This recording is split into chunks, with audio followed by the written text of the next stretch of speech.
శ్రీ గురుభ్యో నమః. హరి ఓం. వసుదేవసుతం దేవం కంసచానూరమర్దనం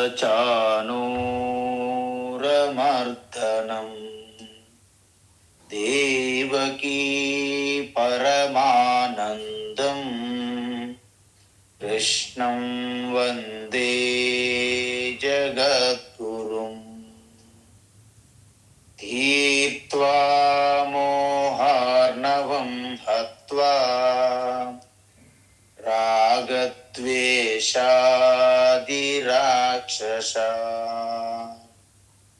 సీతా శాంతి సమాయుక్తా ఆత్మా రామో విరాజతే. ఆత్మా రామో విరాజతే. ఆత్మస్వరూప బంధుగణ. ఇప్పుడు మనం ఈ గుణాతీత ఫస్ట్ మనం ఏం చూసాం? 3 ప్రశ్నలు అడిగారు అర్జున. మొదటిది ఏంటంటే గుణాతీతుల యొక్క స్వరూపం ఎట్టిది అంటే వారి యొక్క లక్షణములు ఎట్టివి అని చెప్పి. సో గుణాతీతుల యొక్క లక్షణముల గురించి మనము ఆల్రెడీ చూసాం. అంటే 22, 23 ఈ 2 శ్లోకాలు గుణాతీతుని యొక్క స్వరూపము లక్షణము గురించి చెప్పారు. అంటే సత్వగుణమైన, రజోగుణం ప్రధానంగా ఉన్న, తమోగుణం ప్రధానంగా ఉన్న ఆ 3 గుణముల యొక్క వృద్ధి, వాటి వలన కలిగే ఆ ప్రవృత్తి, నివృత్తి, నిద్ర అంటే మోహం, ఈ 3 వచ్చినప్పుడు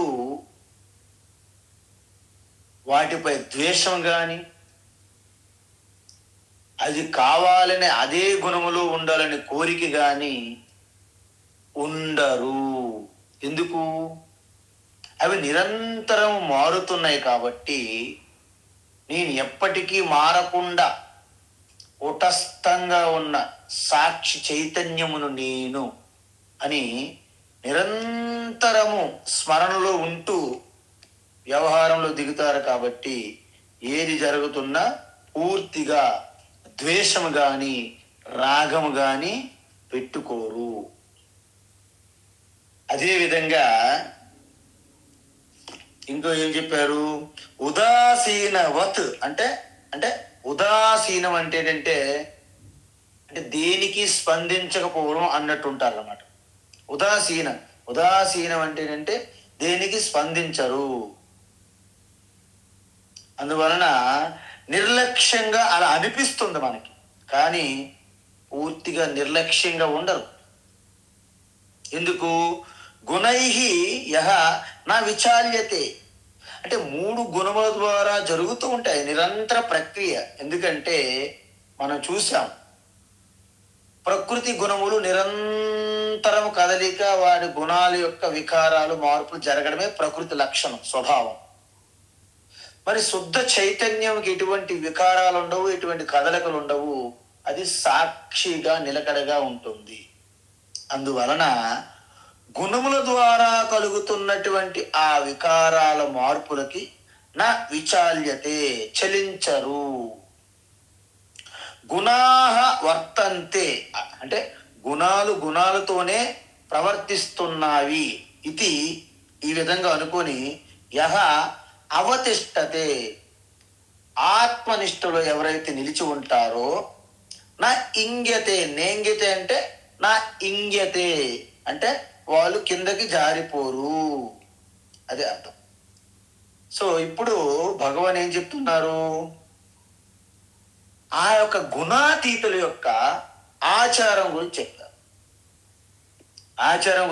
ఏంటి అంటే ఏ విధంగా వారు కూడా సమాజంలోనే మనుషులతో పాటే ఉండాలి. కాబట్టి ఎలా ప్రవర్తిస్తారు అంటే ఇక్కడ చెప్తున్నారు, సమ దుఃఖ సుఖ స్వస్థ,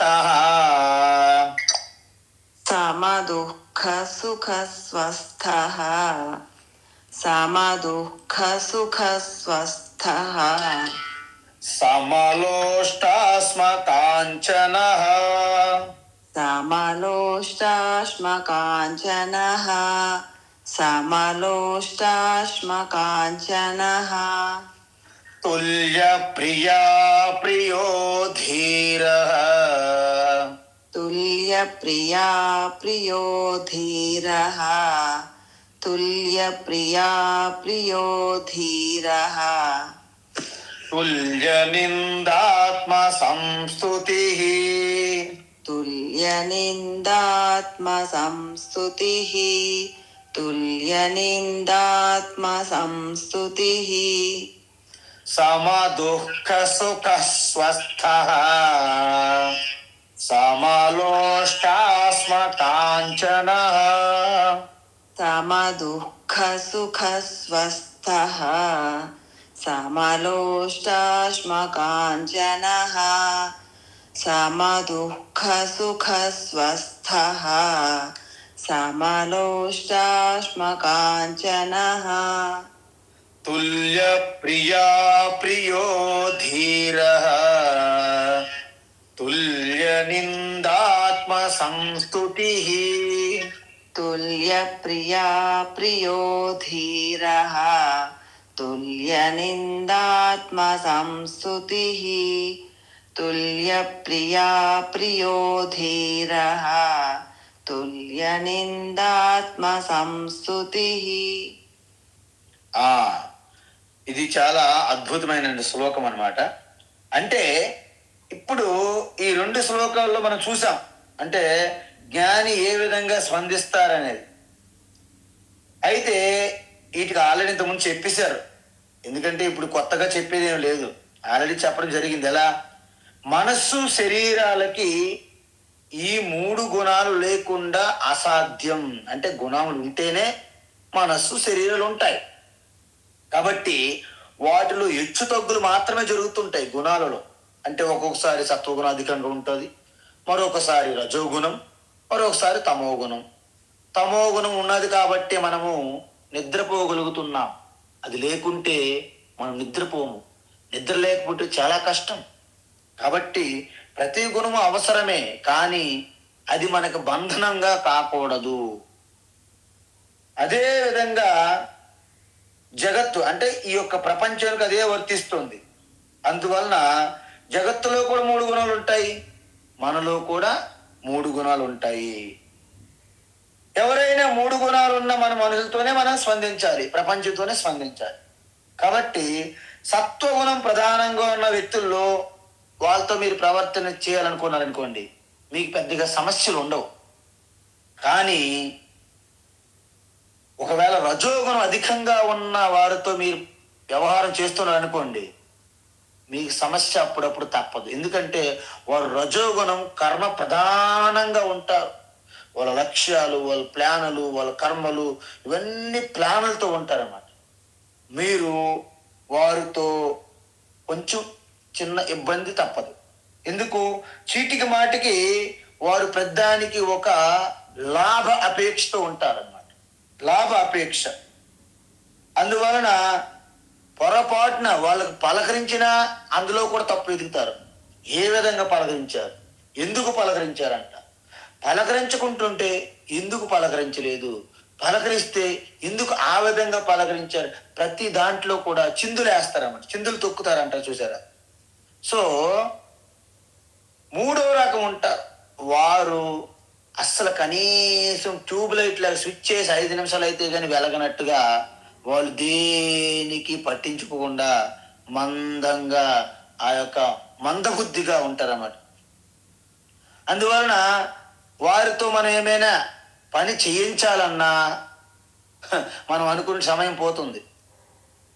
అందువలన మనం ఈ 3 రకాల మనుషులతో కూడా మనము వ్యవహారం నడపాల్సి ఉంటుంది. అందువలన ఒకే మనిషిలో కూడా ఈ 3 గుణాలు ఉంటాయి. మనం 3 గుణాలు 3 వ్యక్తులు అనుకున్నాం, కానీ ఒకే వ్యక్తిలో మూడు గుణాలు కూడా వస్తుంటే పోతుంటాయి. అందువలన మనము మన కుటుంబంలోనే కాదు, మనలో కూడా మూడు రకాలుగా ప్రవర్తిస్తుంటాము. ఎందుకు? మనలో సత్వగుణం పెరిగింది అనుకోండి, సహజంగానే మీరు ప్రశాంతంగా నిశ్శబ్దంగా ఎవరిని మీరు ఎంకరేజ్ చేయరు. గ్రూపులు, డిస్కషన్లు, ఆర్గ్యుమెంట్లు ఒప్పుకోరు. ప్రశాంత చిత్త, ప్రశాంత చిత్తాయ సమాన్వితాయ అంటారు.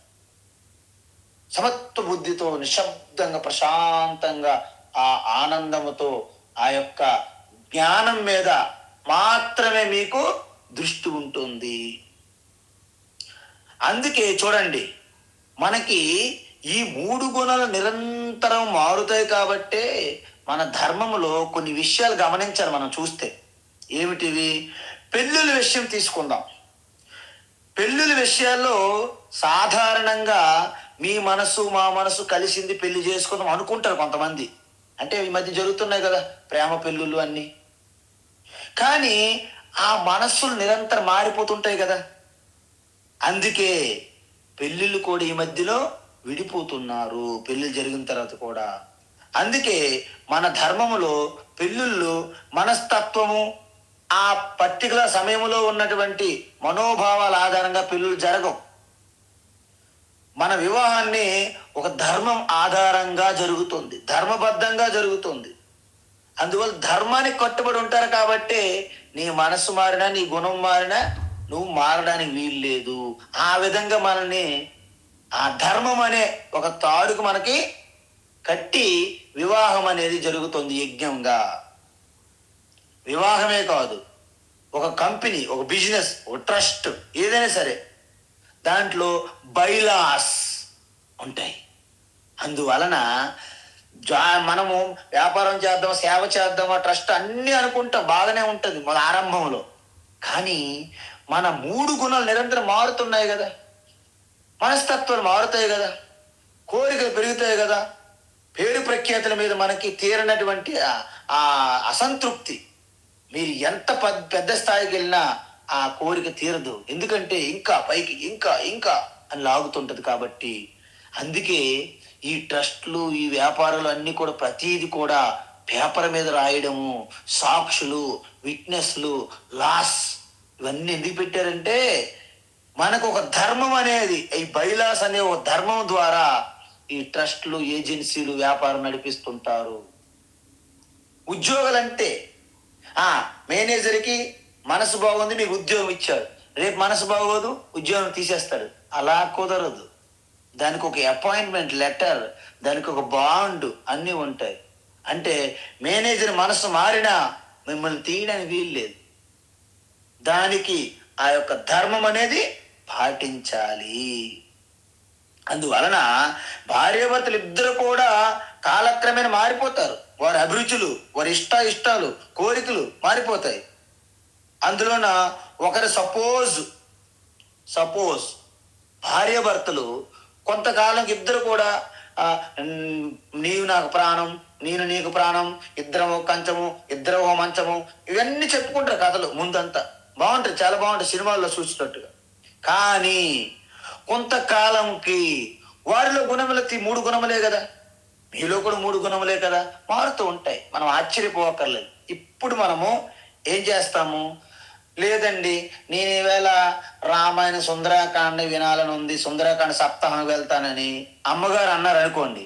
ఆయన ఏమంటాడు? లేదండి, పక్కన సత్యం థియేటర్లో సుందరాకాండ సినిమా అవుతుంది, వెళ్తాను అంటాడు ఆయన. చూసారా? ఇద్దరు మొదట్లో ఒకే మనసు, మా ఇద్దరు మనసులు ఇష్టాలు కలిసాయని కలుస్తారు. కొన్నాళ్ళకి ఏమైంది? వారు సుందరాకాండ, హనుమాను, సీతమ్మ తల్లి, ఆ లంక, ఆ సుందరాకాండ మొత్తం సప్తాహము ఆ జ్ఞానం వినాలని వారికి కోరికుంటే సుందరాకాండ సినిమా చూడాలని ఈయన కోరుకుండొచ్చు.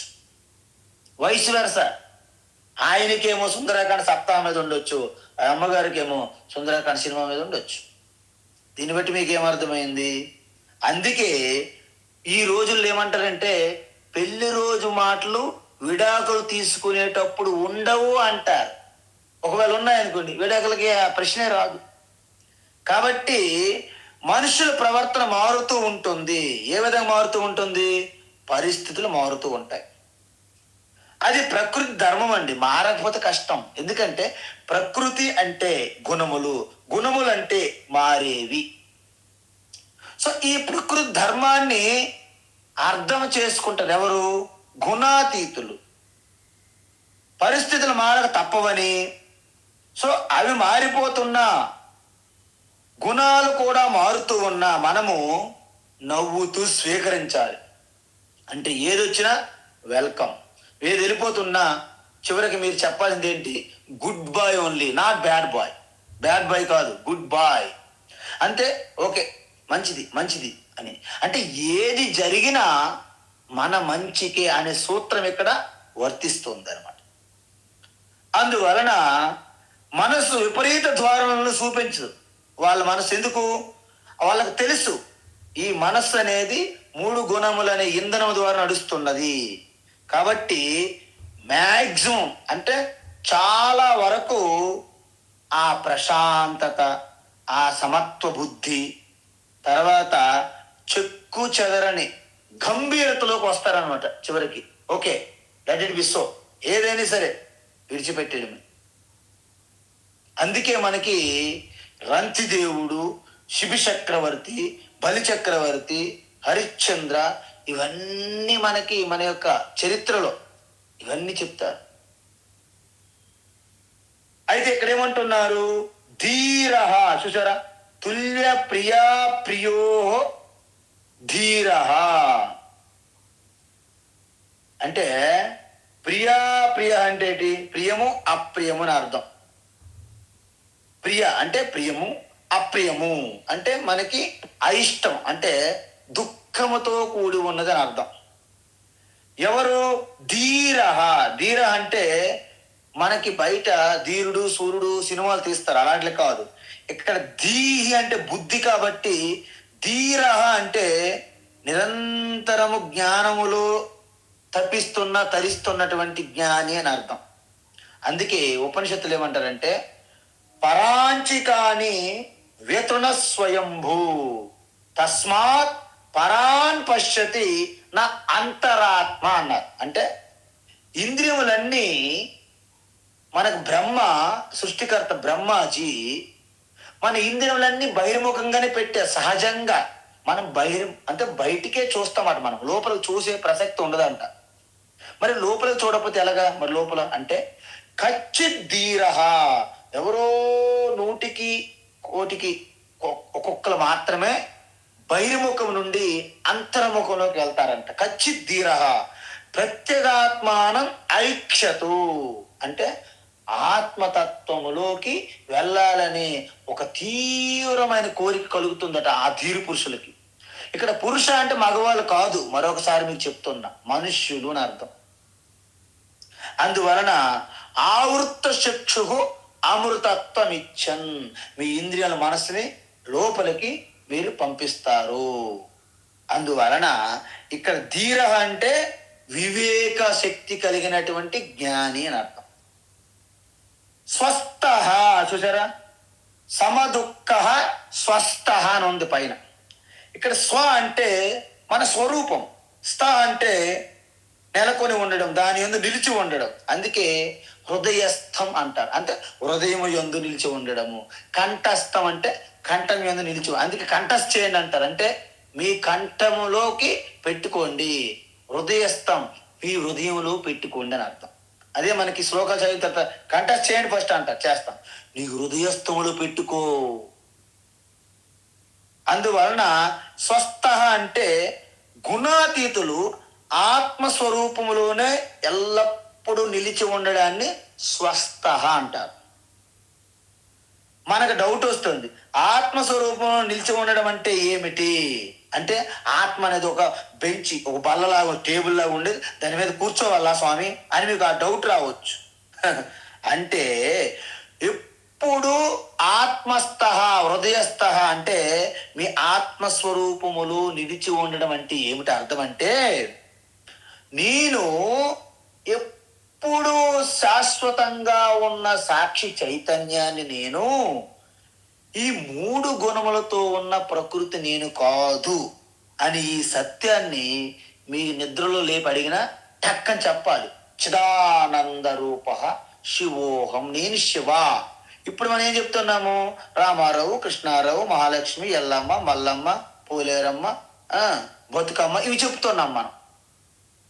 మీరు ఏ క్షణములో కూడా అడిగినా నా ఆత్మస్వరూపంతో మీరు ఎప్పుడైతే మమేకమై ఉంటారో దాన్నే స్వస్థ అంటారు. ఆత్మలో నిలవడం అంటే స్వరూపాన్ని ఎప్పుడూ మర్చిపోరు అని అర్థం. ఎలాగైతే ఒక సంగీతం చేసేవారు ఆయనకి ఆ శృతి ఆటోమేటిక్గా రన్నింగ్ లో ఉంటుంది అన్న బ్యాక్గ్రౌండ్ లో, ఆ తంబూర శృతి అంటారు కదా. అంటే ఒకవేళ కేవలం ఇన్స్ట్రుమెంట్ మీద ఆయన మమేకం అయిపోయాడు అనుకోండి, ఆయన పాట సరిగ్గా పాడలేరు. కానీ అలాగని దాన్ని పూర్తిగా పట్టించుకోపోయినా ఆయనకి ఆ శృతి తప్పిపోతుంది. అపశృతి అంటారు. వాళ్ళు అసలు వినలేరు, కర్ణ కఠోరంగా ఉంటుంది. అందువలన వాళ్ళ మనసులో ఒక పక్క బ్యాక్గ్రౌండ్ లో ఆ యొక్క తంబూర శృతి ఎలాగ కొనసాగుతుంది. అదే విధంగా ఇక్కడ జ్ఞానికి కూడా ఆ విధంగా ఆత్మ తత్వ శృతి కొనసాగుతుంది. మరి శాస్త్రం ఏం చెబుతుంది అంటే గుణాగుణేషు వర్తంతే. చూడండి, శరీరానికి గుణాలు ఉండక తప్పదు, 3 గుణాలు. అందువలన మనసుకు కూడా ఈ 3 గుణాలు ఉండక తప్పదు.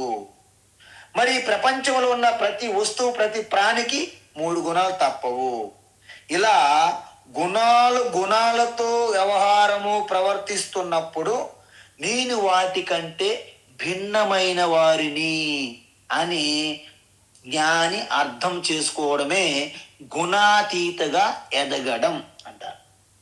అంటే నిరంతరము నేను గుణాతీత సాక్షిని, నేను గుణములతో కూడి ఉన్న అహంకారాన్ని కాదు అని నిరంతరం ధ్యానాన్ని, ఆ ధ్యానంలో ఉండడాన్ని స్వస్థ అంటారు.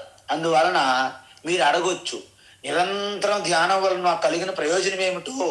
అక్కడ పని చేస్తే ఇల్లు కట్టారు, 4 కార్లు కొన్నారు, 4 ప్లేసులు కొన్నారు, ఇవన్నీ కొన్నారు కదా, నువ్వు ధ్యానం చేస్తే నీకేమొచ్చింది అని అడుగుతారు. అయితే ఇక్కడ ప్రయోజనం ఏమిటంటే సమదుఃఖ అంటున్నారు. అంటే జీవితములో ఎటువంటి పరిస్థితి ఎదురుపడినప్పుడు కూడా మనకు చిన్నపాటి షాక్ తగులుతుంది. ఎలాంటిదంటే మీకు ఉదాహరణ చెప్తాను. ఇప్పుడు నాకు ఒక న్యూస్ వచ్చింది. సపోజ్ మీ మిత్రుడు, అత్యంత ప్రాణ స్నేహితుడిగా ఉన్నటువంటి మీ మిత్రుడు ఏదో ఒక ఎమర్జెన్సీలో ఇరుక్కున్నాడు. విని వెంటనే, లేకపోతే ఒక రోడ్డు యాక్సిడెంట్ అనుకుందాం, మొన్న ఫ్లైట్ యాక్సిడెంట్ అయింది, క్రాష్ అయింది కదా, న్యూస్ వచ్చింది. అందులో మీ మిత్రుడు ఉన్నారు, చనిపోయారు. నేనే పంపించే ఎయిర్పోర్ట్కి వెళ్ళి వీడ్కోలు ఇచ్చాం. వాట్ షాక్ వచ్చింది నాకు. అంటే గుణాతీతులు కదా, షాక్ ఎందుకు వచ్చింది? గుణాతీతులైనా 3 గుణాలు ఉన్నాయి కదా. ఫస్ట్ షాక్, ఆ 3 గుణాలు ఉన్నాయి కాబట్టి షాక్. చనిపోయారు. ఒక్క 2 నిమిషాల పాటు మళ్ళీ ఆలోచించి సో వాట్, అయితే ఏమిటి? ప్రతి శరీరం 3 గుణాలే, సమయం వచ్చినాడు 3 గుణాలు, ప్రకృతి 3 గుణాలతో కలిసిపోవడమే కదా. అయితే ఏమిటి? అది జరగాల్సిందేగా, ఎప్పటికైనా జరుగుతుందిగా, ఆత్మగా ఆయన ఎప్పుడు పోలేదుగా అని ఇది మీరు గుర్తు చేసుకుంటే ఏమవుతుంది? ఆ షాక్ నుండి వెంటనే బయటకు వచ్చేస్తుంది.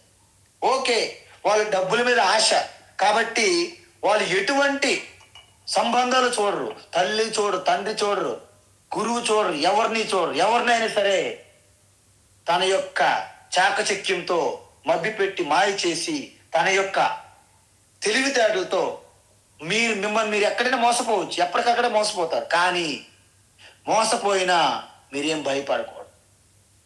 మీ యొక్క మనీ పర్సు కొట్టుకుపోయినా మీరేం అలాగా చెల్లించిపోయి, అలాగా చెదిరిపోయి, కదిలిపోయి భూమి మీద పడిపోవాలని పని లేదు. ఒక్కసారి ఈ తత్వాన్ని గుర్తు చేసుకుంటే సో వాట్, నేనున్నాను, నేను ఎప్పుడు పోయేవాడిని కాదు, నేను సాక్షి చైతన్యాన్ని, అంటే నేను పరమాత్మ స్వరూపాన్ని. ఎవరో కక్కుర్తి, లోభి, ఎందుకంటే ఇక్కడ ఈ ప్రపంచములో సేవ చేస్తామని ఎవరైతే బయటికి బయలుదేరారో వాళ్ళంతా లోబిగా ఆ యొక్క షుగర్ కోటింగ్ లాగా మేడిపండు చూడు మేలిమై ఉన్నట్టుగా బయటికి ప్రగల్భాలు లేకపోతే గాంభీర్యమే తప్ప నిజమైన సేవ వాళ్ళు చెయ్యలేరు. ఎందుకు చేయలేరు?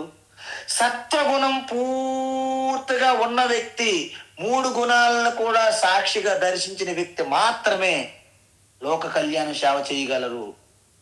ఎప్పుడు తన కోసం అని లోపల ఉండి బయటికి అలా మేనేజ్ చేసేవాళ్ళు యథార్థ సేవ చెయ్యలేరు. ఎవరైనా సరే, ఎప్పుడైనా సరే, ఏ యుగమైనా, ఏ కాలమైనా, ఏ ప్రదేశమైనా. అందువలన సుఖ దుఃఖాన్ని రెండుని సమానంగా చూడాలంటే మన జీవితాన్ని దేశ కాలము ప్రారంధం నిరంతరము మనకి కంట్రోల్ చేస్తుంటాయి. అలాంటప్పుడు ఎటువంటి వాతావరణం వచ్చినా మనం తీవ్రంగా స్పందించము. అలాగని నిశ్శబ్దంగా ఉండకూడదు. అందువలన ప్రతిది కూడా మనకి యవ్వనంలో ఉన్నటువంటి పరిస్థితి వృద్ధాప్యంలో ఉండదు.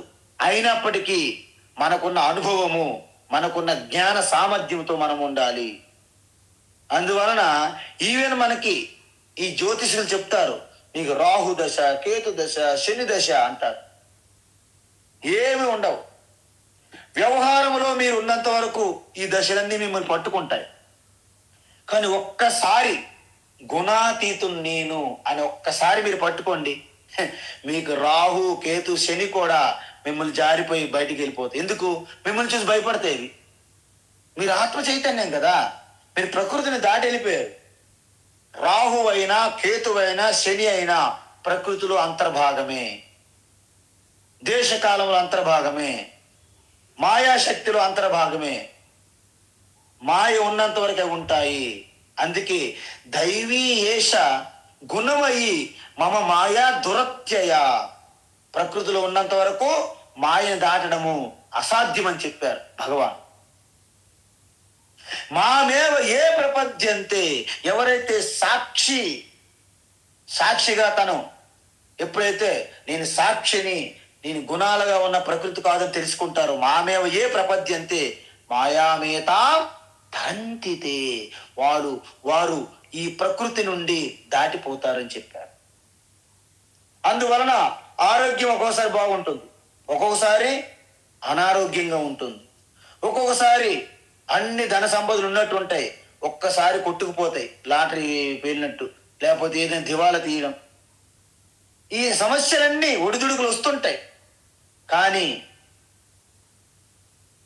ఎక్కువగా కలిగినప్పుడు, సుఖంగా ఉన్నప్పుడు పొంగిపోవడము, దుఃఖం కలిగినప్పుడు కృంగిపోవడము చెయ్యరు. ఎందుకు? రెండు కూడా తాత్కాలికములే, అశాశ్వతములే అని తెలుసు. ఆ రెండింటిని కూడా సమానంగా తీసుకుంటారు. ఎలా తీసుకోవాలి? అనుభవాలుగానే తీసుకుంటారు. 2 అనుభవాలకు కూడా వెనక ఉన్న ఆధారం నేను సాక్షిని. నాలో సుఖము లేదు, దుఃఖము లేదు, లాభము లేదు, నష్టము లేదు, జయము లేదు, పరాజయము లేదు, ఇవి పరాజయము లేదు, ఇవి చూసుకుంటారు. మరి అలాంటి వ్యక్తి ఎలా ఈ సమాజాన్ని దర్శిస్తారు? ఏ విజనతో, ఏ దృష్టితో? సమలోష్టాస్మకాంచన. లోష్టము అంటే మట్టి, ఆశ్మ అంటే రాయి, కాంచన అంటే బంగారం. అంటే మూడింటిని చూస్తారు. అంటే బంగారం పట్టుకొని ఇది రాయి అనరు. బంగారం బంగారమే, రాయి రాయే, మట్టి మట్టి. మూడు కూడా మారిపోతుంటాయి. కానీ ఆ మూడింటికి ఉన్నటువంటి ఉంది అని ఉనికి, అంటే మట్టి ఉంది, రాయి ఉంది, బంగారం ఉంది. మట్టి మారింది, రాయి వచ్చింది, రాయి మారింది, బంగారం వచ్చింది. కానీ చూడండి, ఉంది అని చూసారా? ఆ ఉనికిని, అంటే ఆ ఉనికి ఏమిటి? అదే పరమాత్మ. చూసారా?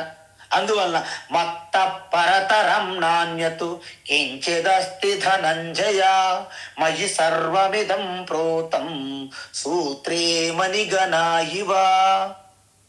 ఆ పూసల వెనక ఉన్నటువంటి దారం వలె కనిపించదు, పూసలే కనిపిస్తాయి మనకి. అదేవిధంగా బంగారము, రాయి, మట్టి వెనుక ఉన్నటువంటి ఆధారభూతంగా పరమాత్మ స్వరూపంగా విభూతిగా దర్శించాలి. అయితే ఇప్పుడు వచ్చినటువంటి ఈ భక్తులు, సాధకులు, ఉపాసకుల పేరుతో కొంతమంది గురువులు, మేము భక్తులు అని ఆ గురువులకి అనేక రకములైనటువంటి వీళ్ళ దృష్టిలో కలిగినవన్నీ ఆపాదించి వాళ్ళు ప్రచారం చేస్తుంటారు. ఒక పెద్ద మహాత్ములు వారికి ఎలాగైనా పరీక్ష చేయాలని వాళ్ళు ఏం చేశారు, వారు పడుకున్న బెడ్ కింద ఒక కాయిన్ పెట్టారంట తెలియకుండా మహాత్ములకి. మహాత్మా రోజంతా నిద్రపోలేదు, చింతాక్రాంతులయ్యారండి. ఎందుకు? ఏదో సంథింగ్ పెట్టుంటారు అని, సంథింగ్ లైక్ అనిపించింది. కానీ ఇదంతా కూడా నిజంగా మహాత్ములు జరిగింది కాదు.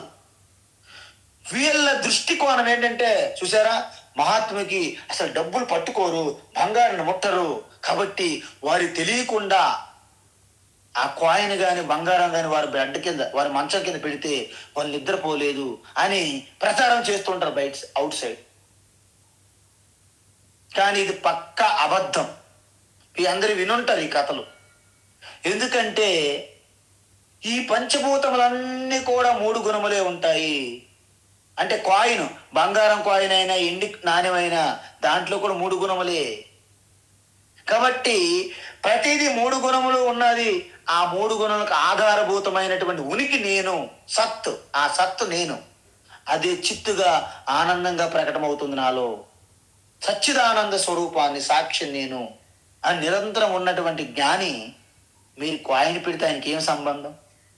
కాబట్టి సమలోష్టాస్మ కాంచన, సమంగా చూస్తారు. అంటే బంగారము, రాయి, మట్టిని కూడా ఉనికి ఎలాగైతే దర్శిస్తున్నారో, సుఖ దుఃఖాలను కూడా ఆ రెండింటి వెనుక ఉన్నటువంటి చైతన్యం దర్శిస్తున్నారు.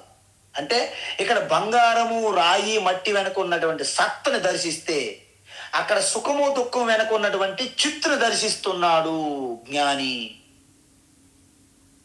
అందువలన ఈ విధంగా వాటి మీద రాగద్వేషాలు పెట్టుకోరు. ఎందుకు? ఐశ్వర్యం ఇవాళ వస్తుంది, రేపు పోతుంది. బంగారం ఇవాళ వస్తుంది, రేపు పోతుంది. ప్రతిదీ మిత్రులు ఇవాళ వస్తారు, రేపు పోతారు.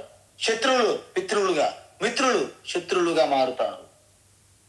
అందువలన వారు దీనికి పెద్దగా బాధపడరు. వ్యవహారంలో ఉన్నప్పుడు తాత్కాలికంగా ఒక రకమైన షాక్ వస్తుంది. ఎందుకు? అలాంటి షాకు అలాంటి వారి నుంచి అపేక్ష ఉండదు కాబట్టి. బట్ వాళ్ళు ఏం చేస్తారు, వాళ్ళలో ఉన్నటువంటి రజోగుణం లోబి అలా తయారు చేస్తుంది కాబట్టి మీకు షాక్ ఒక్కసారి వచ్చినా మళ్ళీ సెటరైట్ అయిపోవాలి. Restart, resume, refresh. అందువలన మరి జ్ఞాని ఏం చేస్తారు? తుల్య ప్రియా ప్రియో ధీర. అంటే ప్రియ అంటే సుఖం కలిగించేది ప్రియం, మాకు ఎంతో ప్రియం అంటారు. మీకు దుఃఖం కలిగించే వారిని అప్రియములు అంటారు. ఇంతకు ముందు సుఖ దుఃఖాలకు చెలించరు అన్నాం మనం. ఇప్పుడు సుఖ దుఃఖాలను కలుగు చేసే పరిస్థితులకు కూడా మనము చెలించము. చూసారా, అక్కడ సుఖ దుఃఖం అని చెప్పాం ముందు, అంటే సమ సుఖ దుఃఖ అన్నాం. ఇక్కడ ఏంటి? తుల్య అంటే మన సమమే, సమానం. అంటే ఏంటి? ప్రియము గాని అప్రియము గాని. అంటే సుఖము కలిగించే ప్రియమైనటువంటి పరిస్థితులు గాని, దుఃఖము కలిగించే అప్రియములైనటువంటి పరిస్థితులు గాని దేనికి వారు చెలించరు. మీరు చూడండి, ఎందుకంటే ఈ 2 కూడా ఆగమపాయిన, వస్తాయి పోతాయి, వాటికి శాశ్వతమైనటువంటి ఉనికి లేదు. అందువలన తుల్య నిందాత్మ సంస్తుతి, వారికి స్తుతించిన పొంగిపోరు, నిందించిన కృంగిపోరు. ఒకసారి నామదేవ్ మహాత్మా ఆ యొక్క నదీ స్నానంకి వెళ్ళి ఆ యొక్క ఒడ్డు మీద ఉన్నటువంటి విఠల భగవానికి పూజ చేయడానికి వస్తున్నారు స్నానం చేసి. ఆ పక్కన మెట్ల దగ్గర ఉన్నటువంటి ఒక పకీరు ఇలాగ కిల్లీలు కడతారు చూడండి, కిల్లీలు వేసుకుంటారు, కిల్లి అంటారు నోట్లో, తాంబూలం లాంటివి. ఆయన ఇలాగ కడుతూ నామదేవ్ పైన ఇలా ఉమ్మూసాడు అనమాట. ఆ కిల్లితో ఎరుపుకుంటారు రంగుగా. ఆయన ఏమనుకోండి, మళ్ళీ నదికి వెళ్ళి స్నానం చేశాడు. మళ్ళీ వస్తున్నాడు విట్టల విట్టల విట్టలు అనుకోండి, మళ్ళీ ఉమ్మూసాడు. అలాగా 20 సార్లు ఉమ్ము ఊస్తుంటే ఆయన ఏమనలేదు. ప్రతిసారి కూడా స్నానం చేసి వచ్చాడు. 21వ స్నానం చేసి వస్తుంటే పకీర్ చూశాడు, మహాత్మా మీ యొక్క సహన శక్తికి, క్షమాశక్తికి నేను నిజంగా దాసోహం అని కాళ్ళ మీద పడిపోతే ఏమన్నారంటే నా మీద తెలుసా, బాబు నీ మూలంగా 21 నేను స్నానం చేశాను విఠల భగవాన్ కోసం, నీ మూలంగా నా తపశ్శక్తి అధికమైంది, నేను ధన్యుణ్ణి, నేను ఎప్పుడు కృతజ్ఞతగా ఉంటానని చెప్పాడంట. దాన్నే తుల్య నింద స్తుతి మౌని. ఆ తర్వాత పొగిడారు, కాలేదు పొగిడారు, నేను గొప్పవాడిని అయిపోయాను అనేటువంటి అహంభావం లేదు. ఉమ్మూశారు, నన్ను ఇన్సల్ట్ చేశారు, అవమానం చేశారని బాధపడేది లేదు. రెండింటికి కూడా సమానంగా తీసుకుంటారు. ఎవరు? గుణాతీతులు. అందువలన జ్ఞాని ఏ పని చేయాలన్నా దానికి ముందు వెనక ఒక్కోసారి ఆలోచిస్తారు. ఇది జరిగినా పర్వాలేదు అనుకుంటే రంగంలో దిగుతారు. బాధకాలు ఒకసారి చూసుకోవాలి. ఎందుకంటే మనం ఆరంభించినప్పుడు ఒకలాగా ఉంటాయి మన వ్యవహారం, ప్రయాణిస్తుంటే అక్కడ తెలుస్తుంది, అక్కడ లోబి అనే మధ్యలో ఎంటర్ అవుతుంది. కాబట్టి ఎదుటి వారు ఎవరైనా సరే వారిని బురిడి కొట్టేద్దామా అనే ప్లాన్లో పడక తప్పదు ఒక్కొక్కసారి, గొప్పవాళ్ళు కూడా. కాబట్టి దాన్ని కూడా మనము సంసిద్ధంగా ఉండే మనము కార్యక్రమాలు చేయాల్సి వస్తుంది. ఒక్కొక్కసారి ఏ పని చేద్దాం అనుకున్నా విమర్శించక తప్పదు సమాజంలో. ఎందుకు? ఫస్ట్ మీకు వెనక లాగుతారు, మీ ఉత్సాహం మీద నీళ్లు చల్లుతారు, ఆ తర్వాత మిమ్మల్ని అడ్డుకుంటారు. ఈ 3 దాటి వెళ్తేనే మీరు విజయం సాధిస్తారు. అప్పుడు మీ కాళ్ళ మీద పడతారు. అందువలన ఇల్లు కొనాలన్నా, ఇల్లు అమ్మాలన్నా, పెళ్లి చేసుకోవాలన్నా, విడాకులు తీసుకోవాలన్నా, ఉద్యోగం చేయాలన్నా, రిజైన్ చేయాలన్నా, వ్యాపారం పెట్టాలన్నా, వీటన్నిటికీ కూడా ఎవరు మీకు ఆరంభంలో ఎంకరేజ్ చేయరు.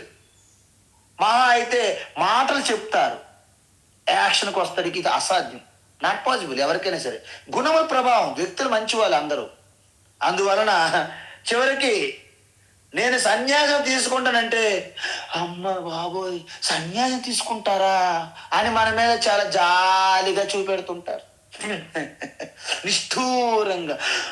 ఒకసారి అన్నారు, నేను ఒక టెంపుల్ దగ్గరికి వెళ్తే అక్కడ ఆశ్రమం దగ్గర కూర్చున్నాను. ఆ పూజారి వచ్చి, బాబు సన్యాసం తీసుకున్నారా, చాలా బాధపడిపోతుంది, జాలి చూపిస్తున్నాడు నా పైన. ఎంత పని అయిపోయింది, ఎటువంటి భోగాలు లేవు, ఎటువంటి పెళ్లి లేదు, పేరాంటం లేదు, పిల్లలు లేవు, ఇల్లు లేదు, వాకి లేదు, ఏమీ లేకుండా ఇంత తక్కువ వయసులో సన్యాసం తీసుకున్నారా అని చాలా జాలి చూపిస్తున్నాడు. నేను అడిగా, పోనీ సన్యాసి అంటే ఏంటి? దేవుడికి చేరుకోవడం. దేవుడు ఎక్కడ ఉన్నాడు? పైన ఉన్నాడు. సర్లేక నోరు మూసుకొని పదా అన్నాడు నేను. వాడికి ఏం తెలీదు. 2 మంత్రాలు చెప్పేసుకొని అక్కడ ఆ గుడిలో అన్ని ఊహ చేసుకుంటాడు. అలాగ దర్శనమిస్తుంది, ఇలా దర్శనమిస్తుంది, వైకుంఠము మనకు విమానం వస్తుంది, కైలాస విమానం వస్తుంది, ఏమేమో ఊహ కల్పన. యద్భావం తద్భవతి. మనం ఏ విధంగా దర్శిస్తే అలాగే కనిపిస్తుంది. మన గంగా పవిత్రము. అక్కడే బోట్ నడిపేవాడికి గంగ అంటే మామూలు నీరుగానే చూస్తాడు అక్కడ ఒక పకీరు. కాబట్టి యద్భావం తద్భవతి.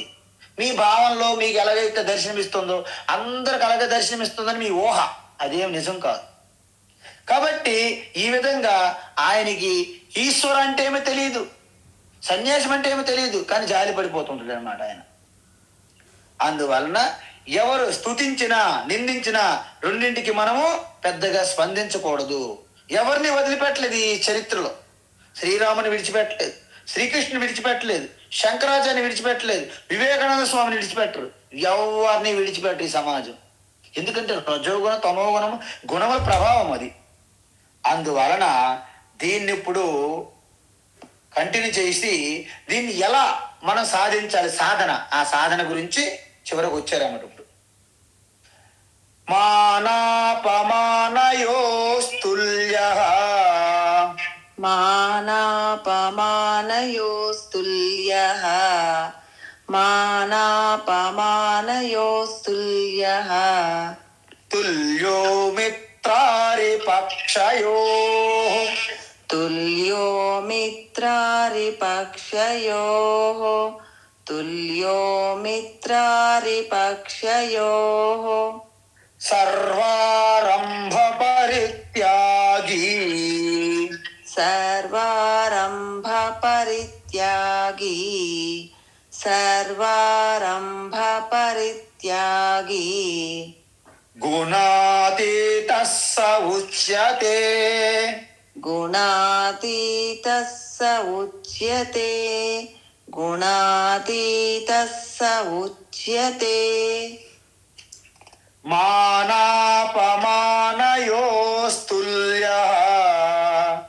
తుల్యో మిత్రారిపక్షయోః మానాపమానయోస్తుల్యః తుల్యో మిత్రారిపక్షయోః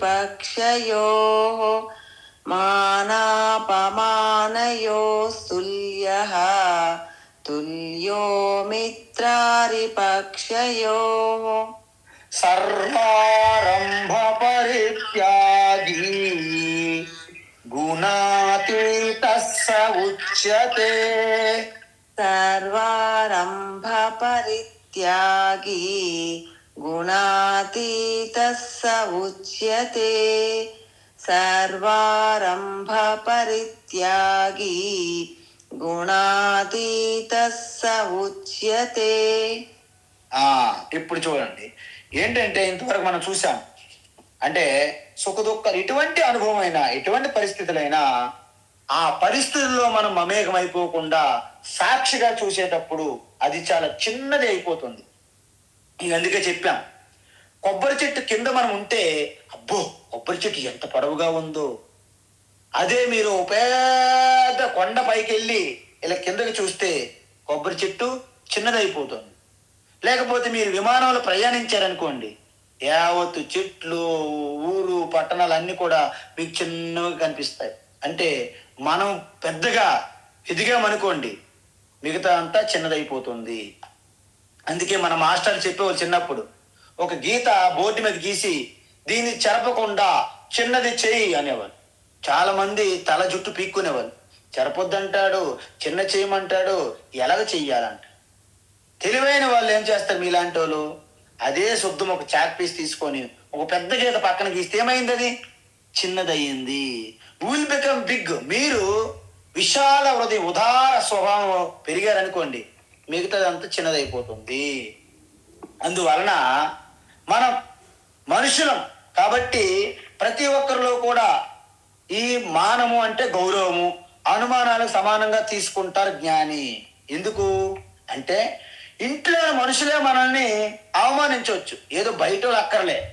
మన ధర్మమే అంటారు, మన ధర్మంలో లోక కళ్యాణ సేవ పేరు పెడతారు. మన వాళ్ళు మనకే అవమానించవచ్చు, మనం ఏం చేయలేము. కానీ రెండింటికి మధ్యన ఉన్నటువంటి భేదాన్ని మనము ఎల్లప్పుడూ మనము దర్శిస్తుండాలి. నిందాస్తుతి అంటే ఈ రెండు మన మాటల ద్వారా జరిగేవి. మానాలంటే కర్మ బట్టి, మనం చేసే పని బట్టి. అందువలన మనస్సు అంటే మనసు ఎవరైనా మాటలతో హింసిస్తే అది నింద. అలా కాకుండా ఎవరైనా చేతులతోని పనులతో మీకు బాధ పెడితే అది అవమానం.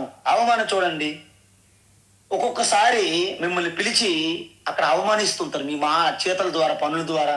అక్కడ మీ ఉన్న కుర్చీ తీసుకుపోవడము, కూర్చుని పెట్టి లేవమండము ఏముంటాయి చేయాలంటే సపోజ్. కాబట్టి మనం చేసే చేష్టల ద్వారా మన అవమానపరచడము, మన మాటల ద్వారా నింద చేయడము చేస్తారు. కాబట్టి జ్ఞాని ఈ రెండింటికి సిద్ధపడే ఉండాలి. మనం ఒకసారి చూసాం, పరవయిల్లి అనే స్వామి గురించి చెప్పాను. ఆయన అందరి ద్వారా మొదటి పూజింపబడ్డాడు.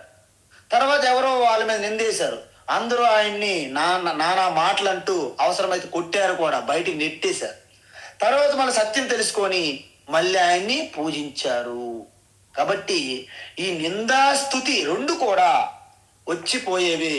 పూజ్యమానే అపి పీడ్యమానే అపి యోగి తుల్య అంటారు. అంటే ఏంటి, ఒకవేళ పూజించినా లేకపోతే కర్ర తీసుకొని కొట్టినా రెండింటి కూడా సమానంగా దర్శిస్తారు గుణాతీత జ్ఞాని. తుల్యో మిత్రారి పక్షయో అంటే మిత్రులకు శత్రువులకు సమానంగా చూస్తారు జ్ఞాని.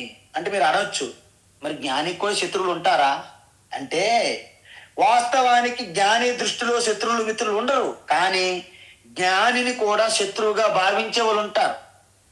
అందువలన దాని నుండి ఎవరూ తప్పించుకోలేరు. కాబట్టి జ్ఞాని మిత్రులని శత్రువుని కూడా సమానంగా చూస్తారు. దీన్నే సమత్వ బుద్ధి అంటారు. అదేవిధంగా సర్వారంభ పరిత్యాగి. సర్వారంభ పరిత్యాగి అంటే మనల్ని ఏ మమేకము అభిమానంతో కర్మలు చేస్తామో వాటిని ఆరంభ కర్మలు అంటారు. కాబట్టి ఆరంభ అంటే మిమ్మల్ని బంధించే కర్మలు చేయకుండా ఉండడము. అందువలన మీకు ఎలా తెలుస్తుంది బంధించే కర్మ అంటే?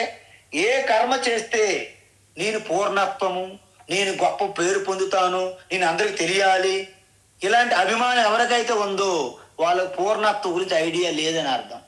కాబట్టి 4 దగ్గర చెయ్యాలి, అందరికి తెలియాలనే భ్రమ. అలా కాదు. ఇక్కడ ఏంటంటే మీరు ఏది చేసినా చెయ్యకపోయినా చేయడం వల్ల నేను పొందుతానని కానీ, చెయ్యకపోతే కోల్పోతానని కానీ ఆ భ్రమ ఉండకూడదు. అందుకే కృష్ణ మొదటి 3వ అధ్యాయం చెప్పారు, నమే పార్థాస్తి కర్తవ్యం త్రిషు లోకేషు కించన. నాకు పర్టికులర్ చేయాలని కర్తవ్యం 3 లోకాలు ఏమీ లేదు. ఎందుకు? నేను చేస్తే ఇది పొందుతానని కానీ, చేయకపోతే కోల్పోతానని కానీ ఏమీ లేదు. అహం స్థిత ప్రజ్ఞ అని భగవాన్ శ్రీకృష్ణ చెప్పాడు అక్కడ అర్జునుడికి. కానీ నేను కర్మలు చేస్తూనే ఉన్నాను. ఎందుకు? లోక కళ్యాణం కోసం, నా కోసం కాదు అని చెప్పారు అక్కడ. అందువలన పూర్ణత్వం నాకు ఇప్పుడు లేదు, నేను పూర్ణత్వం పొందుతాను అని మీరు చేసే ప్రతి కర్మ కూడా ఆరంభ. అలాంటివన్నీ విడిచిపెడతారు. పరిత్యాగి సంపూర్ణంగా త్యాగం చేస్తారు. అందువలన వాడిని బంధించే కర్మలు అంటే ఏమి లేవు. ఏ కర్మ చేసినా ఆయనకి ఫలితం మీద ఆధారపడరు. అది రిజల్ట్ వచ్చినా, ఫలితం వచ్చినా, విఫలమైన, విజయమైన, విఫలమైన ఆయన పూర్ణత్వం ఎటువంటి డోకా లేదు. అందువలన వారు అనాత్మలో అంటే గుణముల్లో ఉండి కర్మలు చేస్తున్నారు కాబట్టి గుణముల్లో వచ్చిన ఫలితానికి ఆయన స్పందించరు. అందుకే మనకి అంటే పూర్ణం గురించి మనకి శాంతి మంత్రమే ఒకటి ఉన్నది. పూర్ణమద పూర్ణమిదం పూర్ణాత్ పూర్ణముదచ్యతే పూర్ణస్య పూర్ణమాదాయ పూర్ణమేవావశిష్యతే అన్నారు. అంటే అంత పరమాత్మ పూర్ణము, నా ఆత్మ స్వరూపం కూడా పూర్ణమే. ఆ పూర్ణం నుండి పూర్ణము విడిపోయినట్టు నేను భావిస్తున్నాను, కానీ నిజానికి పూర్ణం నుండి పూర్ణం రాలేదు. అలా వచ్చినట్టు అనిపిస్తుంది. నేను మిగిలేదు ఎప్పటికీ పూర్ణమే. చూసారా? మట్టి నుండి కుండ వచ్చింది అనుకుంటాము, కానీ మట్టి కుండ 2 మట్టే, చివరికి మట్టి స్వరూపమే. సముద్రం నుండి అలా వచ్చింది అనుకుంటున్నాము, కానీ రెండింటి స్వరూపము నీరే. ఈ విధంగా నా స్వరూపం పూర్ణత్వం కాబట్టి నేను ఏదైనా చేస్తే పూర్ణత్వం పొందుతాననే భ్రమ లేకుండా ఏది చేసినా చేయకపోయినా 2 స్థితులు యందు సమత్వంగా ఉండడమే గుణాతీత.